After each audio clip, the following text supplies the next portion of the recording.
A lot of analysts saying this morning that it was a total, this total descent into chaos was a sight for sorry eyes. Is this something we should be worried about, that this is the state of our parliament? Yes, we should. Robust debate is absolutely crucial in a parliament, and there's no doubt that the EFF have injected some new energy into parliament, and that's fair enough.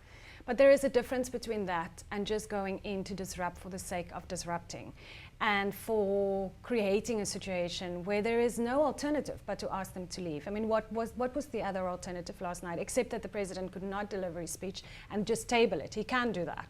But of course, that's never been done, and certainly not something that they would want, the majority party would want.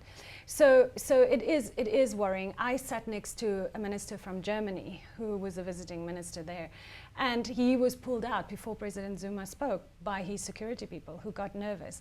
Now, that's not a great message that we want to send to the outside world. We do not want to start looking, if we're not looking like that already, to the outside world like a failed democracy.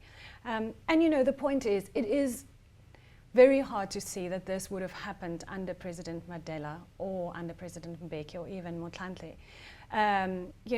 Something has changed, and the inherent disrespect for authority and the greatest authority in our country is there, and that's part of the problem.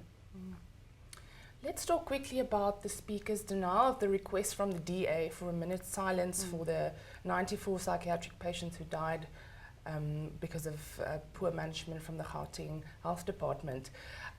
Secretary General of the ANC, Gwede Mantashe, said afterwards he would have granted the minute.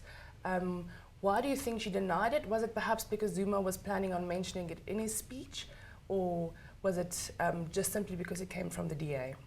I think they just didn't think of it. And it's very unfortunate that the ANC didn't think of it. And frankly, if I was President Zuma, I would have stood up and then at my speech time say, let's do the minute of silence, and taken the wind out of the DA's sails. The problem was it sounded insensitive, even though she said repeatedly, look, I agree with the sentiment, but I think we should do it next week when we're debating the president's speech and not now.